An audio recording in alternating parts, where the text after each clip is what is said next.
Imagine a tiny toddler who is barely able to string her words together or barely able to form sentences, but very distinctly recognizes a red and white logo. And while other kids were perfectly content in having milk in a bottle, I was on a different journey. I was exhilarated and excited to have Coca-Cola. Now, you might think that being that young, how's that possible? But it is true. I used to recognize this logo from miles away and then demand it in the same bottle instead of milk. But coupled with that, a lot other healthy habits, just like having Coca-Cola in my teenage years, I end up becoming from a cute, cuddly child to a fatso and overweight. And that changed me. Because initially, when I used to feel irritated, that why is everyone taunting me every now and then? You know, you should reduce your calories. Or maybe you shouldn't eat so much of sweet. Maybe you shouldn't eat at all. I mean, I love eating. I'm a foodie and I have a big time sweet tooth. So eventually, I ended up going from an irritation stage to saying, okay, I will give that a try. But it happened mainly because I remember my uncle distinctly telling me one day that, Harman, you've had an amazing journey so far. In grade 6, you were 60 kgs. In grade 7, you're 70. So let's hit another milestone. In grade 8, you're going to hit 180 pounds. Oh my God, that was such a shock. Not just because I didn't want to try, but because I did try. My mom took me to yoga classes, dance classes, put me through diet regimes, but nothing happened. And it did not happen because it was all here in my brain. I had encapsulated myself in this weird dilemma that maybe it's just not for me. Maybe this is the way I'm supposed to be with so many tires on me, and I just cannot do it.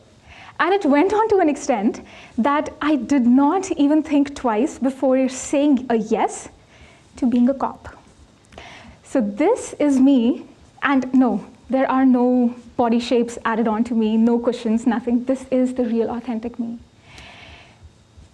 I mean, why not? I fit the part, right? I've also played the role of Santa Claus for years in school, so this was just another thing.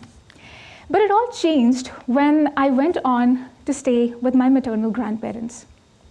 They had a very different lifestyle. And instead of telling me what not to do, they ended up telling me what I should do. They let me enjoy my food. They let me enjoy sweets, but with a little bit of restriction. I was not allowed to have food after 9 p.m., which was really, really hard in the first few months. And the second important thing that they did was take me to walks with them. Yes, they did not send me to walks, and please don't judge me. I was the child who used to go from home to car, car to school, school to car, and car to home. Walks was simply not my thing. So instead of sending me off and hoping that maybe I'll do a walk for 5 minutes and then sit on the bench before heading back home, they're like, okay, let us take you to that walk, go with us, and walk with us. And over the next 3 years, it all transformed. I am in front of you, but what's next for me? It is a daily pursuit. It was not a one-time thing that I had done and that's it. It's a struggle, it's a cycle, but I take it as a challenge. Since I love and I enjoy food, I'm not going to stop doing that. I'm still going to eat it. But then if I can do it, why can't anyone else? It's just our minds that are imprisoned sometimes that we're not able to look past what is actually just in here. However, this is just one of the prisons that we are in. There are so many others that sometimes it's not even us, it's others who are pushing us in. I remember when I was in grade 8, 9, I used to feel so excited when I saw people riding bikes. And I wanted to do that. You know what the first reaction that my parents gave me? Oh my God, have you gone crazy? You're going to break your bones. And I had just been left annoyed, and I didn't know what to do because somewhere I was dependent on what they wanted me to do. But then, something sneaky. I did something very sneaky. I came to Canada, and I sent them this picture. They didn't know it, and they were mad initially. They're like, oh my God, you did it already? And I said, yes, I did. And then when I went back with my license, I went back home, I rode on the bike, and yes, there were perceptions. My grandfather still told me, ideally, you're not supposed to go on streets like that. What happens if somebody else looks at you like that or tries to tease you? Because it's a very common thing back there. But then it was on me how I need to enjoy myself. It's not something I was doing for others, it was for me. And that brings me to the power of perception.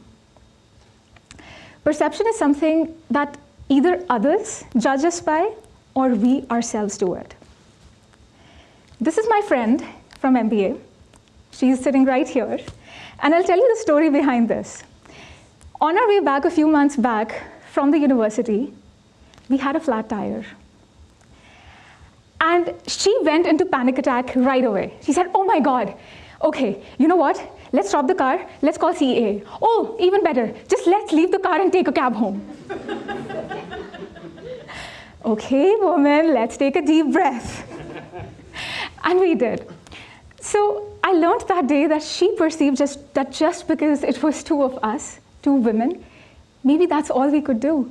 But no, I knew how to inflate a tire, and she learned it that day. I hope that she can do it herself as well, if ever in a situation like that. I'm still not doing it. By the end of MBA, I promise you will. And then the power of perception gets into the fear of failure. That is yet another chain that we have imprisoned ourselves in. And it's invisible, trust me. When I went to learn ice skating a few years back, the first lesson that was given to me, or to the group of us, was that you need to fall and you need to fail. And it was very difficult because as adults, if you can see here, there were kids on the other side. Kids who were playing it perfectly and we were asked to fall over and over again. It was embarrassing for a few, and a few even quit in the right next week. But then a few were resilient, including my friend here. And we made it. But that taught me yet another lesson that I want to share with all of you, that it's okay to fail. And it's only what you do right after that that matters the most. So learn to get up. Paulo Coelho once said that it's only after 7 falls, the 8th time that you get up, that matters more. And that truly is the power in our mind. Enough of me talking. Let's do a little experiment on all of you. Now, I cannot see you, I'm blinded, but I'm going to trust that you all will close your eyes. And then think about what meal you had last night.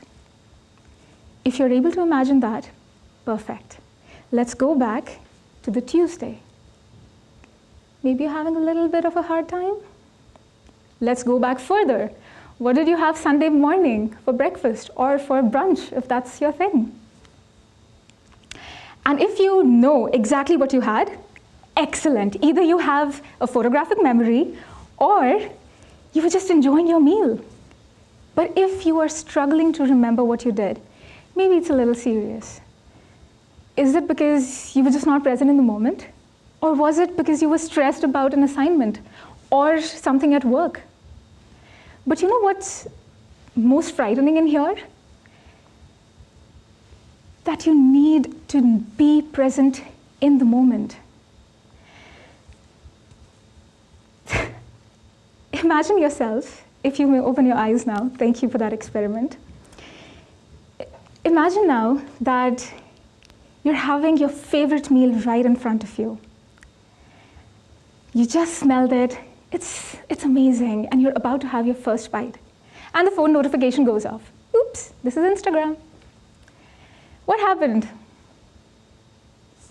Well, your energy just left from food down into your Instagram. And because your attention followed right after, it's not coming back. And most likely, you're not going to remember that meal either. So perhaps next time when you sit back and just try to enjoy that meal, try to enjoy being in the present, try to be present now. And that's what's the next for you. It might sound easier. I mean, it's easier said than done, of course, but it has been proven. Finland, for so many years now, has been awarded with the happiest country in the world. And these are just the three things: resilience, determination, and inner strength. To me, it's far more than that. There are two things that we as individuals can do if we find ourselves stuck in that invisible cage. One is go into a reflective mode, self-introspect. And personally, I feel like the people in Finland are doing exactly that. They're not worried about the dark days. No, they're just enjoying their present. They're living what they have. They have the sense of gratitude, and they are living their lives happily. So why can't we? We're very blessed. We just need to recognize that.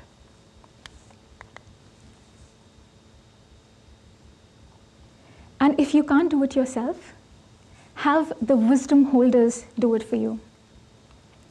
From my grandparents, all the way when I came here and had my grandma, a few uncles, and there are so many people around us who own a plethora of knowledge. They have the experience of their entire life, which we can't get in a minute. No. But try it once. Go to them with a question. Go to them just with a situation that this is what's happening. And no, don't go in a flight or fight mode that I'm ready to debate. Just go there to listen. And you'd be amazed how many good things they have. And I have experienced it myself, right from being unconditionally loved by them all the way to being scolded. Why? Because, well, I just go to my grandma with a selfie in my hand with cat filters, and she did not appreciate that. Another thing I did was just comb my hair over and over again in my room instead of going to the washroom. So if you repeatedly do that, it's but obvious. But then they are a blessing in disguise. If you have the blessing, please go ahead and use it. Do it yourself or have them do it for you. Finally, I want to leave you with this thought today. It is on you to decide what's next for you. I came here from India a few years ago, and I am still embarking on a journey. It's not like I'm perfect. Still have a lot of things that I'm working on, including waking up to the alarm first thing in the morning and not snooze it. I'm not able to do it. And to put that to evidence, my friend here would gladly suggest that we are never, ever able to reach at 8:30 class on time. And it has been 8 months. So it's on you. I am struggling myself. I'm working on it, and so are you. But please try to feel that breath of fresh air. Try to know what power you hold within yourselves. And are you ready to take the flight to your future freedom? Thank you.